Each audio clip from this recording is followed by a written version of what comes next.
dari Asy-Sya'bi rahimahullah, ini tepatnya Asy-Syu'bi ya.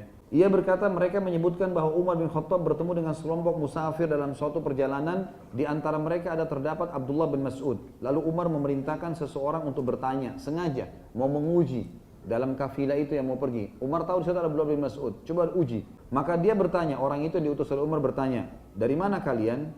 Lalu Abdullah yang menjawab, kami datang dari jalan yang lebar. Kalian hendak kemana? Ke Baitul Aqiq, ke Ka'bah. Lalu orang ini kembali dan berkata pada Umar, jawabannya seperti ini Amir Mukminin.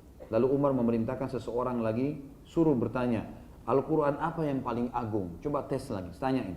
Maka Abdullah yang menjawab, karena Abdullah bin Mas'ud ada di situ.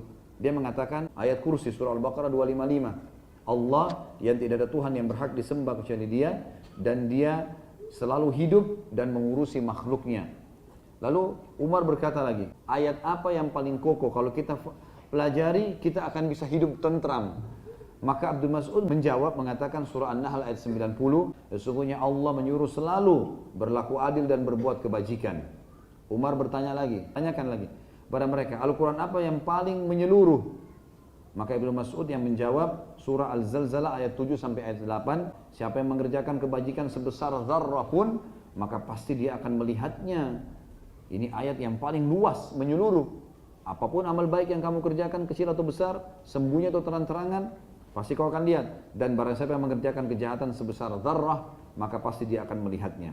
Tanyakan lagi, tanyakan kepada mereka, Al-Quran apa yang paling menakutkan? Ayat apa yang paling wajar untuk ditakuti? Maka Abdullah bin Mas'ud menjawab surah An-Nisa ayat 1, 2, 3. Pahala dari Allah itu bukanlah angan-angan dan bukan pula angan-angan ahli kitab. Allah pasti akan kasih. Barang siapa yang mengerjakan kejahatan, niscaya akan dibalas sesuai dengan kejahatannya itu. Artinya, tidak ada perbuatan buruk yang tidak ada balasannya. Umar berkata lagi, Al-Quran apa yang paling besar memberikan harapan? Setelah kita tahu buat dosa segala macam, apa kira-kira ayat yang paling membuat kita punya harapan lagi? Abdullah menjawab lagi, dalam surah Az-Zumar ayat 53. Katakanlah wahai hamba-hambaku yang melampaui batas, kata Allah, terhadap diri mereka. Dosanya sudah susah untuk dihitung, berat sekali.